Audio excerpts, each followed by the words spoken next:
Ndofunga murungo zvinzwira vanzvadzi vedu vari kunareta nyaya yavo, vari kutaura kuti mukukura kwavakaita vakakurawo vachingoonekwa semwana mucheche kusvikira vachizosvika pakuroorwa vaane unhu hwavo wakadaro. So kukura kwavo like kudhevhelopa kwavo kunenge kwakazoti nonokei, zvinenge zvakazovakanganisa mukuwanikwa kwavakaita. So tiri kuvapa nguva zvakare vaenderere mberi nenyaya yavo. Vanhu vakachizoudza baba vangu panguva havana kuzvitambira. Vakatanga kuona kunge maneighbors akuvenga mudzimai wavo. Inini ndakambozama futi kutaura nababa kuti baba, inini ndakufunga kuti ndiende kumusha kwamama vangu. Baba vakati handiti here ndoda kuti uende kuchikoro. Saka amainini vangu vaiva I think pane zvakazotaurika kuti baba vangu vasazondiendesa kuchikoro, because mainini vangu vanga vaine mwana wavo anga ari ipapo. But mwana uyu like aisandiono semumwe mwana, taitotamba kwakasiyana. Mumwe aitoendawo kunotamba uko, ini ndichienda kunotamba uko. Taizongosangana manheru panguva yekurara nepanguva yekudya. But masikati andamboreva kuti ndaidya kuma1. Mwana wamainini vaiva aitodya nguva ichiripo nekuti aigara aina amai vake nguva zhinji. Saka zvakazoitika ndezvekuti baba vangu vakazonditi zvikoro zvakazovhurwa kuti ndichiende form 1. Ndikati nai baba, ko hamusi kunonditsvagira nzvimbo here? Zvikanzi ini ndanga ndiri kufunga kuti wozoenda next year nekuti zvinhu zvangu hazvina kundibatanira zvakanaka, because ndiri kumboendesa futi uyu mwana uyu kuchikoro, vachitaura mwana wemudzimai wavo munyowani avanga vainaye. Saka ini ndakabva ndati alright baba, ndanga ndisina kupikisa. Hanzvadzi dzangu dzaingondibvunza, ndaingovaudza kuti ndozvandaudzwa nababa. Ufichi hanzvadzi dzangu nanasisi vangu vanga vari vanhu vanga vasati vaane mari zvekuti vanokwanisa kuti ini ndiende kuchikoro. Ende ivo futiwo handizive, because pamwe dai vanga vakagara pasi vakataurirana, vakangobatanidza kuti hanzvadzi dzangu, vanasisi vangu nababa vangu vakangobatanidza mari, pamwe ndaikwanisa kuenda kuchikoro. But munongoziva zvevamwe vana vakomana, vamwe vana vakomana havatomborina basa nazvo, vanenge vachingoitawo zvavanenge vachiita, sincewo vanga vasinawo zvawo mari yakawanda, like mari yekuti ndikwanise kuenda kuchikoro. Saka zvisinei ndakabva ndatanga kuita musikanzwa, ndakabva ndatanga kudanana nemumwe mukomana.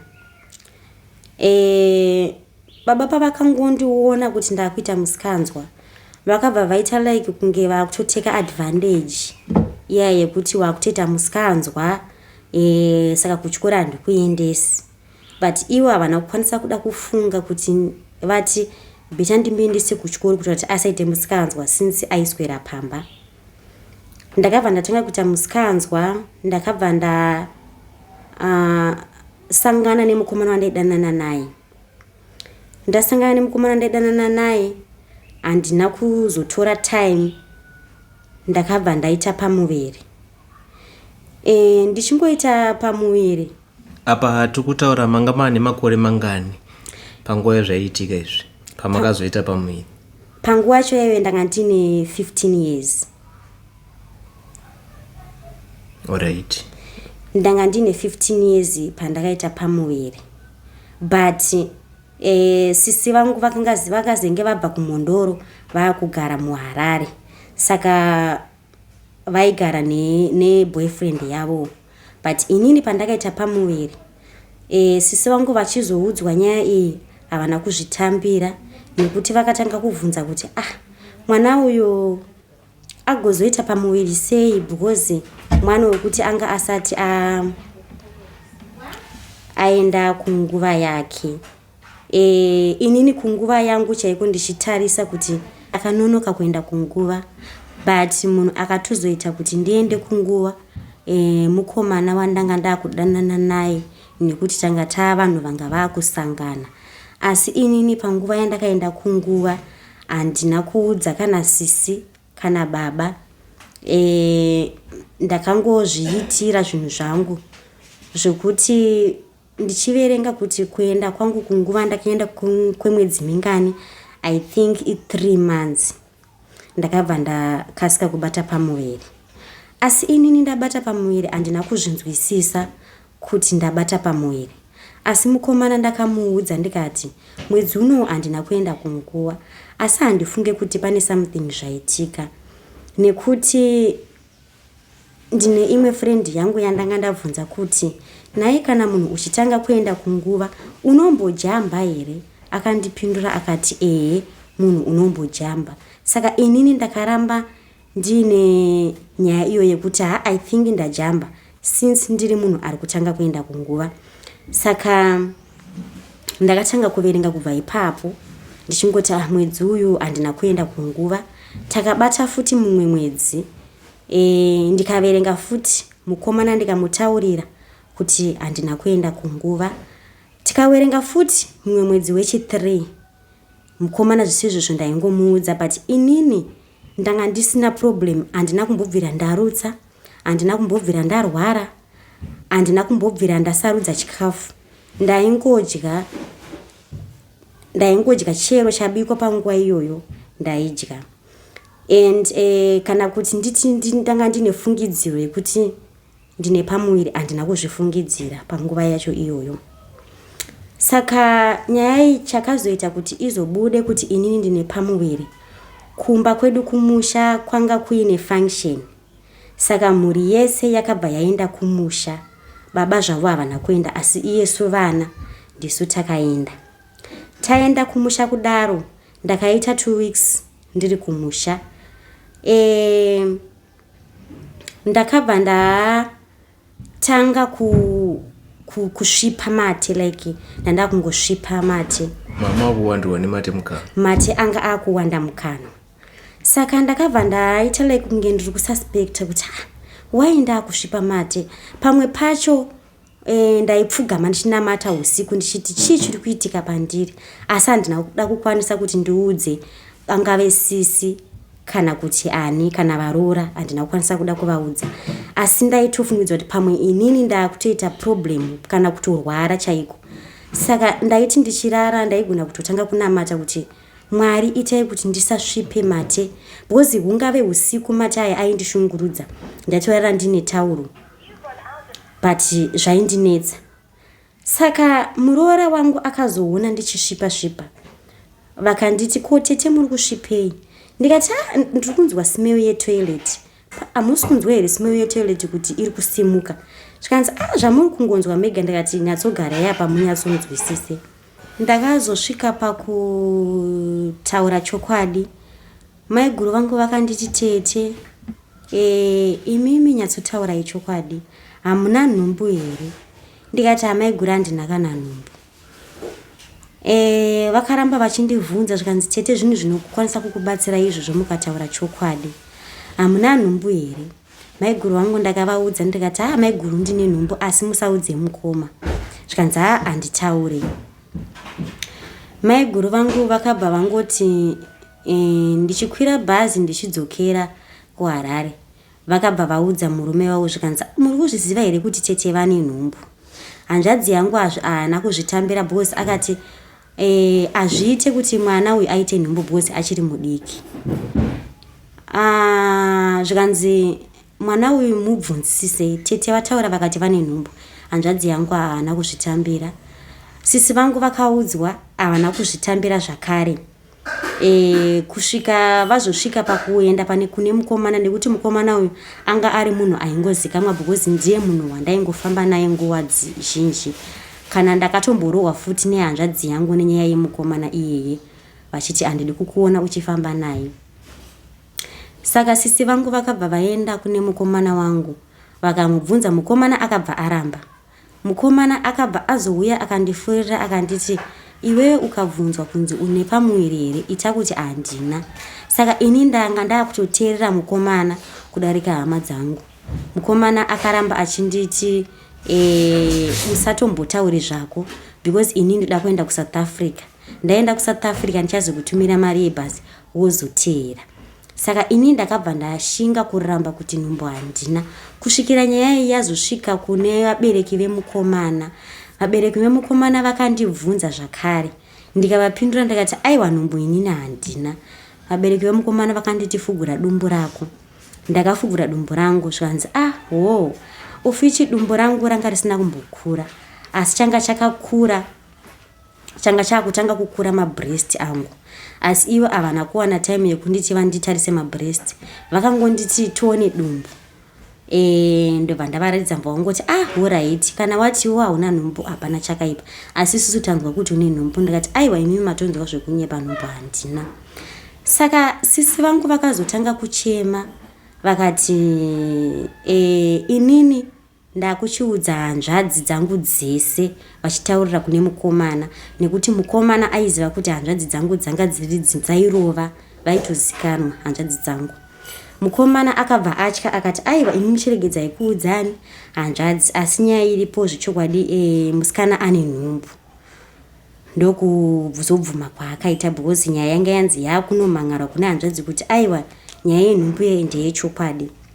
Sisi vangu vakachema vakati manje mwana uyu neeji yaari achakwanisa here kusununguka mwana, nekuti mwana uyu mwana mudiki. Zvinova zviri zvinhu zvakabata vanhu vakawanda vekufamily kwedu. Kana baba vangu zvakavashamisa, vakangorwadziwa mwoyo, vakanditi baba vakati ini regai ndinomhangana kumapurisa nekuti mwana uyu mwana mudiki. Saka hanzvadzi dzangu ndo dzakazoti aiwa imimi nyaya iyi kana mukanoimhangana kumapurisa haibatsire, nekuti mukasvika mukoti mwana anobvunzwa kunzi iwo mukomana wako uri kumuda here. Mwana uyu akangopindura kuti mukomana wangu ndiri kumuda, mukomana haasungwe.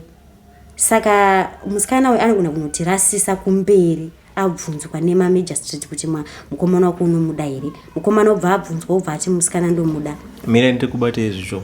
Saka imi mukutaura kuti makamitiswa muri under age. Mukomana kana murume akakumitisai pa that time iye anga nemakore mangani? Pa that time handichazive zvangu, but iye angatori form 4 aichenda kuchikoro, zvekuti 17 18 19 ipapo angasvika. Alright, continue yenyu. Saka baba vangu havana kuzokwanisa kuenda kunomhangana kumapurisa, because hanzvadzi dzangu dzanga dzataura dzichiti mukanomhangana zvinogona kusvikoshaya basa. Saka nyaya iripo ndeyekungoti mwana ngaangoende kumurume wake. Mina ndada kukubata izvo. Iyo reason yenyu chaizvo pakubata kwamakaita pamuviri yainge iri yekuda kutiza situation yainge yava ipo here pamba namai nini, kana kutiwo makangozviitawo nje mukutamba muchingota regai ndikuona kuti ichi chinoitika, then vapatozosvika pakubata nhumbu? What was your main reason chaiyo? Panga pasina apo reason, asi ndanga ndaa munhu anga akugara pamba, anga akutongoita musikanzwa nevamwewo, vamwe vanga vasikana vanga vati kurei.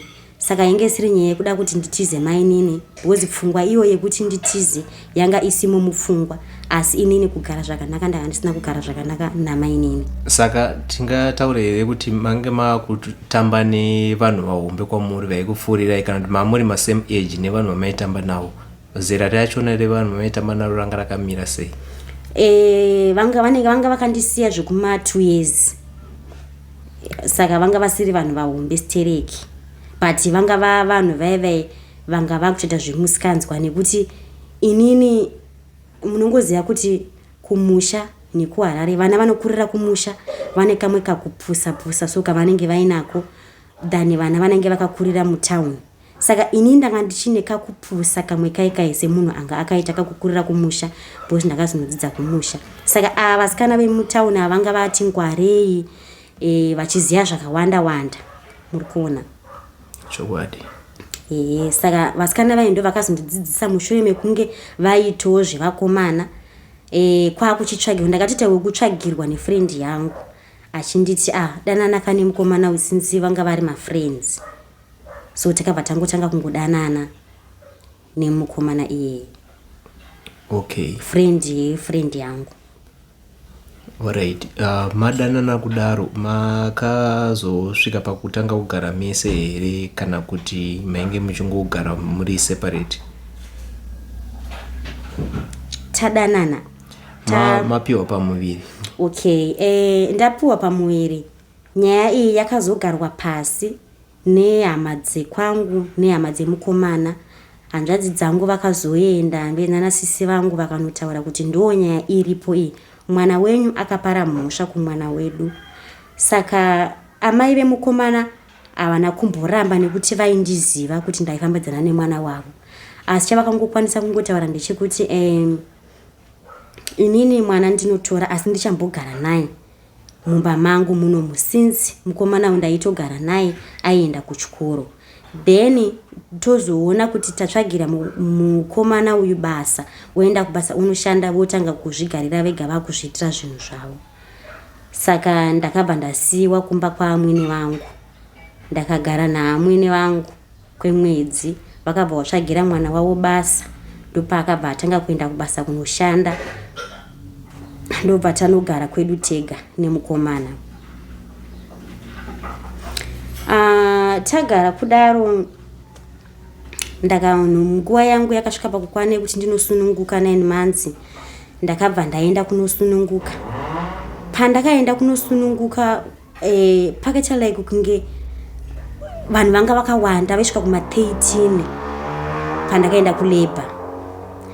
Vakauya kuchipatara kuzondiona because munhu wese airohwa nehana, aitya kuti neage yake iyi anokwanisa here kusununguka.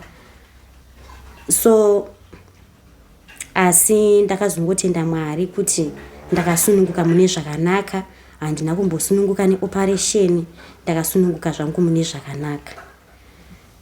Saka ndo mamiriro akaita nyaya yangu kuti inini chakazongondipa kuti ndizoenda kumarriage inge isiri nyaya yekuti ndaitirwa hangu utsinye, but inini magariro angu andaita namainini anga ari magariro asina kumira zvakanaka.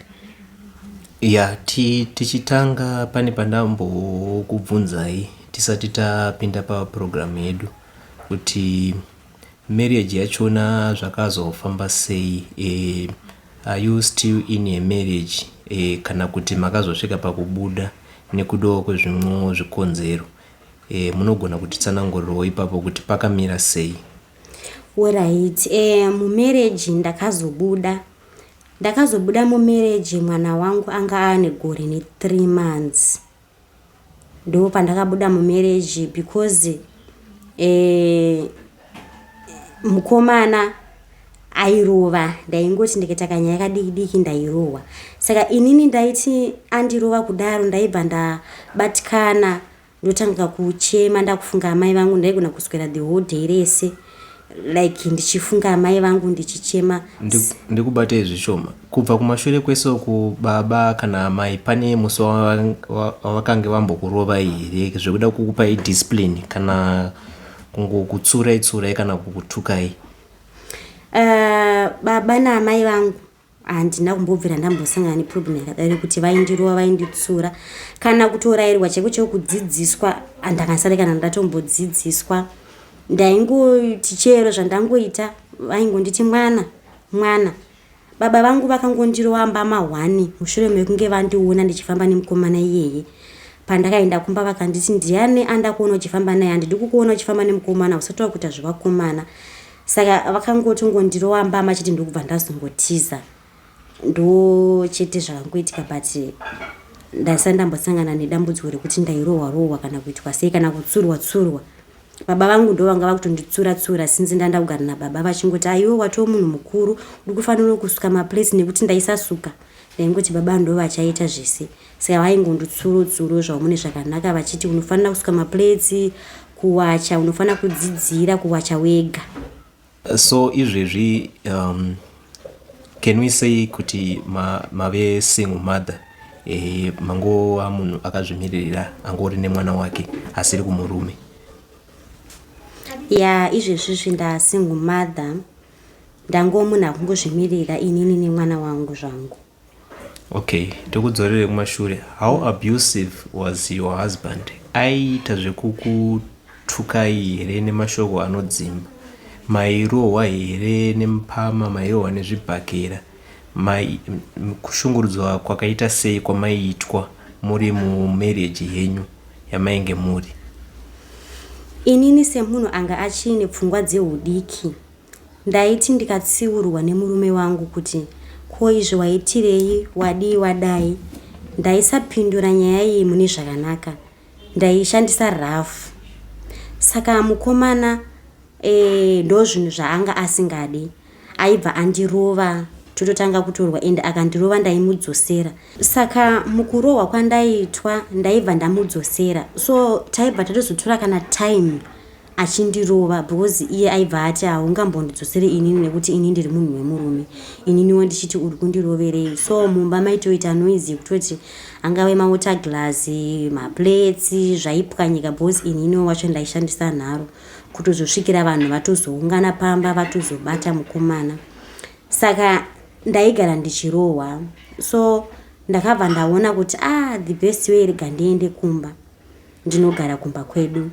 Saka sisi vangu, ndakaenda kunogara nasisi vangu, ndaiti ndikaudza sisi vangu vaibva vati aiwa uya kukumba ugare nekuti murume anorova haasi munhu ari right, murume haadi kungoti kese airova, ende airova zvishuwa. Ndaitongoti ndikatongodara rafu chete ndairohwa, even pane vanhu zvinova zvinhu zvaindinyadzisa semunhu futi anga ari mudiki. Ndaisambozvitarisawo futi kuti pane vanhu akangonditaurira futi mashoko asiriwo ndaibva ndangopindura like zvine karafu mukati. Saka ndakabva ndazosiyana naye. So nawo zvangu. Saka munofila sei izvezvi mukatarisa kumashure muchiona relationship yamakabuda mairi, despite kuti makuriro amakaita muchijaidzwa, pane here zvamunodemba pamusoro pazvo kuti apa dai ndakaita so pamwe marriage yangu ingadai yakamira, kana kuti dai ndakafambawo nenzira idzi, kana kuti ndakateerera ndakabvuma kutsurwa?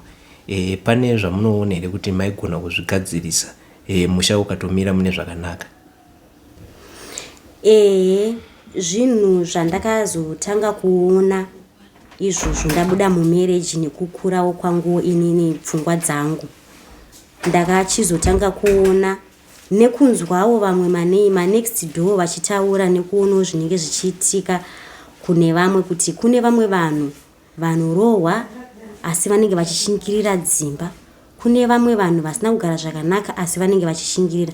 Asi inini handina kuda kuedza kushingirira, but patime yachona iyoyo kuti ndidzokere kumarriage yangu, ndanga ndakunyara kuti ndakatuta zvinhu zvese. Sisi vangu vakatoita kutohaya mota, tikatuta zvinhu zvese ndikanogara kumba kwasisi vangu. Saka inini pachezvangu ndakaregedza kudzokera because of ndanga ndakunyara futi kututa futi zvinhu zviya ndakudzokera kumarriage. Asi murume wangu taitaurirana pamafoni, tichiratidza kuti tiri kuwirirana, zvekutoti pamwedzi pega pega ndaienda kumba ndichinotora mari yekuchengeta kwemwana, nekuti mukomana akati mwana wangu ndinochengeta nekuti akazenge akushandawo basa ranga riri nani, zvekutoti kana kutoimprove tanga takutoimprovewo mulife medu, takutoitawo zvinhu zvine musoro. Saka ndaienda kumba kwavo pamwedzi pega pega ndichinotora mari nekuti anga ati mwana ndinochengeta. Asi haana hake kuchengeta mwana nguva refu, akachizotanga kuchiregedza kundipa mari yemwana. So takabva tangotanga edu kungochengeta mwana wedu, ini nasisi vangu, ufu ichitongoti sisi vangu bo sisi vangu ndo vaishanda, inini ndaisashanda zvangu. Saka sisi vangu vakatanga kungoitira mwana wangu zvese zvaanoda. Saka dai kwanga kuri kuti murume akaona mukana wekukuudzai kuti dzokai henyu tigarisane, despite kuti mainge munhu anga akunyara, maizokwanisa here kuzviita? Ari murume auya kuzokutorai iye pachezvake kuti ngatiendei kumba tunogarisana, maikwanisa kuzodzokera naye here kumba? Izvozvo ndaikwanisa kuti ndidzokere naye, dai anga akauya achifamba negwara rakanaka like kuti ouya kuna sisi vangu otaura nasisi vangu mai guru ndakakanganisa ndauya kuzotora mhuri yangu kana kuti oudza kana hanzvadzi dzangu kuti mufunge tsano nanga ndiri kufunga kuti nditore mhuri yangu mune zvakanaka zvaikwanisa kuitika. But iyewo ndakaonawo futi kuti kusaidhi kwavo kwanga kwaane futi vanhu vanga vakumupfuurira kuti utore futi mukadzi uyu unozokwanisa kugarisana naye here iwewo usingade zvekupindwa rafu uchigara uchirova mwana wevanhu nekuti mukadzi wako ane rafu. Saka I think zvinenge zvakabva zvangomunetesawo haana kuda kuya. But isusu pachedu mumafoni nekuonana taitoonana tichitowirirana zvakanaka. Asi zvakazongosvika pakupera izvezvi muri papi munotombotaura here kana kuti hapasisina communication zvachose zviri papi? Izvezvizvi hapachisina communication nekuti zvakazosvika pakupera kuti inini ndakachizowana mumwewo anga akungondiitira mulife mangu. Saka ndakabva ndazongosiyana naye. Tanga takungotara nyaya dzemwana chete, iyewo akabva azororawo mumwe mukadzi. Saka zvaizvezvi hedu communication hatichakommunicate. Mwana wangu anotoenda because hatigare hedu kure nekure kuchitungwiza, hatigare kure nekure. Mwana wangu anopota achienda kumba kwavo achidzoka kumba because mwana wangu anogara nasisi vangu. Saka anenge achingooita ma-up and down, akaenda kwababa wake akauya kumba zvaangonzwa kuda kuita. Saka izvezvizvi hatina hedu communication. Inini zvangu ndakungozviraramira life yangu, iyewo akungozviraramirawo life yake. But iye munhu achiri kuchiva life yangu, handisi kurarama hangu life yakanaka. But munhu uya achiri kuda nezvangu. But inini handichistorina kana mwoyo naye kana kutombomurota kana kutombomufunga nenhau yekuti aita vakadzi vakati one day. So handichistorinawo zvangu kana basa naye. So ndakungozviraramirawo zvangu ndichingochengetawo mwana wangu ari safe zvake. Ewa, tikuzvinzwa. Saka magara nguva yakareba sei musati mapinda mune imwe marriage?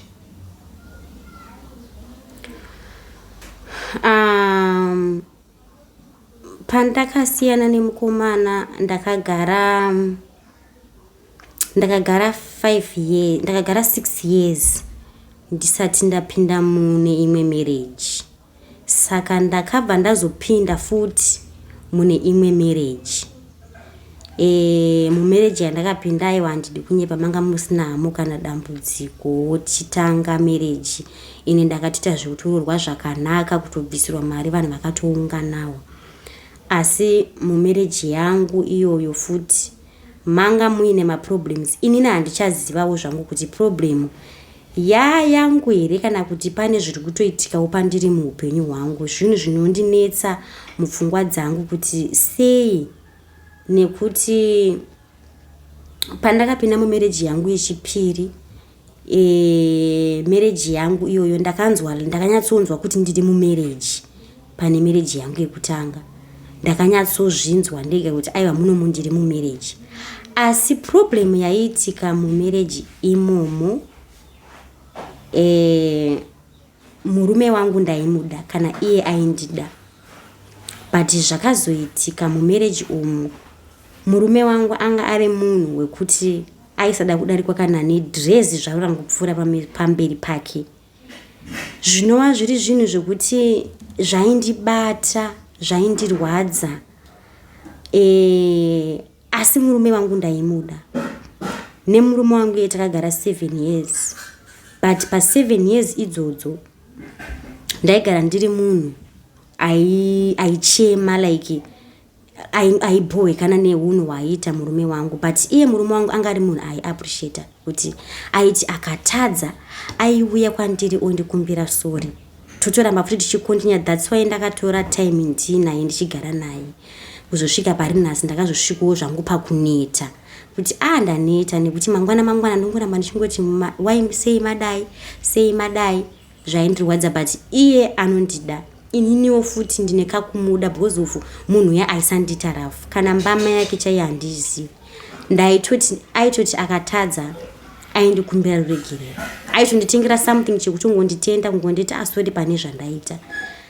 Alright, nezvese zvamaiitirwa dai kwanga kuri kuti akasarudza kukuudzai kuti ndakuda kuita barika ndichada kutora mukadzi wechitu, maizozvitambira here kana kuti izvozvo mainge musikatode kuzvinzwa zvachose, ongotaura kuti ndakuwana vakadzi vangu 2 imimi nemumwe wandozokwanisa kuwana, were you going to leave kana kuti manga musingazozvitambire zvachose? Inini ndanga ndisingazvitambire, but zvandakamuita murume wangu ndakamuti ndakaita like kakufeya ndichivhunza kuti uri kuda here mumwe mukadzi toita 2. Murume wangu akati no, handisi kuda mumwe mukadzi, iwewe ndiwe wandinoda. So ndaitira kuti ndinyatsonzwisise kuti problem yake iri papi. Pamwe ari kuda mumwe mukadzi wechitu but airamba kwandiri, nini airamba, but every time ndaigara ndakangopopota chete nemamessages like unototaura munhu wekuzikamwa kunzi unopopota nenyaya nezvaaita. Saka zvinhu zve zvaindinyadzisa like mufamily medu because munhu uya aizikamwa, munhu anga ari public because anga ari muprofiti wekumasowe. Saka munhu uya aizikamwa, so kese kaitika aishoresa inini kana hama dzangu vaisvika pakubatikana kuti wai tichingosangana nenyaya dzakadai kungonzi murume wa zvakati, murume wa nemaproblems akawanda, kana even kutosangana naye kana muroad achifamba nemusikana kana kuita sei like zvaindinyadzisa inini. Ndaishaya chimiro because aita zvinhu zvinoita kuti inini ndinyare. Saka handidi kunyepa kushingirira, ndakashingirira 7 years ndichirarama life iyo yekuti ndaigara ndiri ngori munhu wekuchema chete nenyaya dzakafanana naidzo dzidzi. Saka ndakazosvika zvangu pakumuvha ndikati no, rega ndimbomuvhe. So izvezvi zvangu futi ndiri single futi. Saka ndinotoshaya kuziva kuti problem inini here kana kuti ine varume vandiri kusangana navo handizivi because but especially pane wechitu ndaimuda.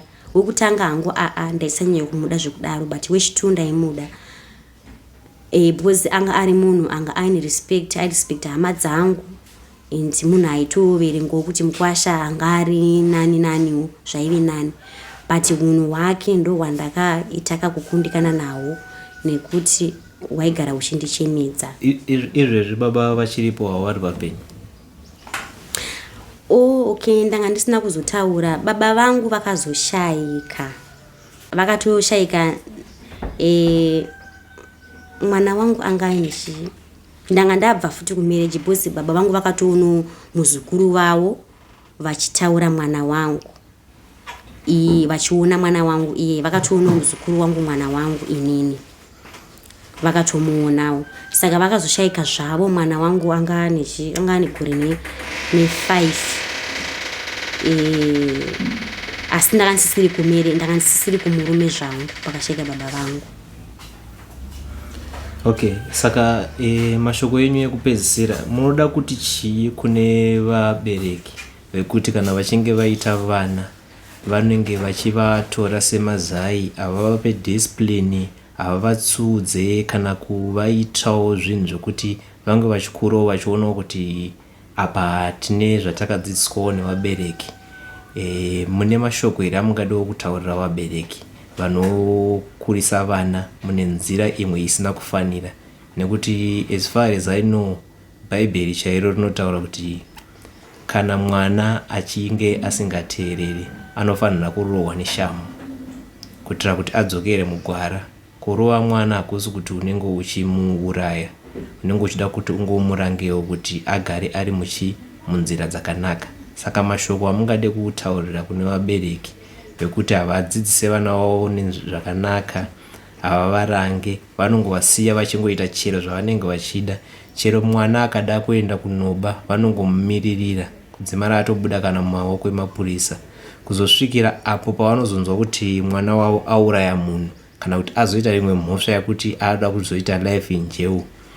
Ipapo ndo pavanozotanga kuda kusumudza musoro kuti zvataimirira mwana zvaizvi zvaakuipa.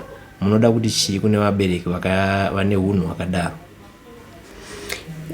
Inini zvangu kurudziro yangu yandinopa kune vabereki, ndinovakurudzira ndichiti ngatisarerei vana tichivaita mazai. Obvious vana vedu tinenge tichivada, asi ngativarerei mune zvakanaka kuitira ramangwana ravo.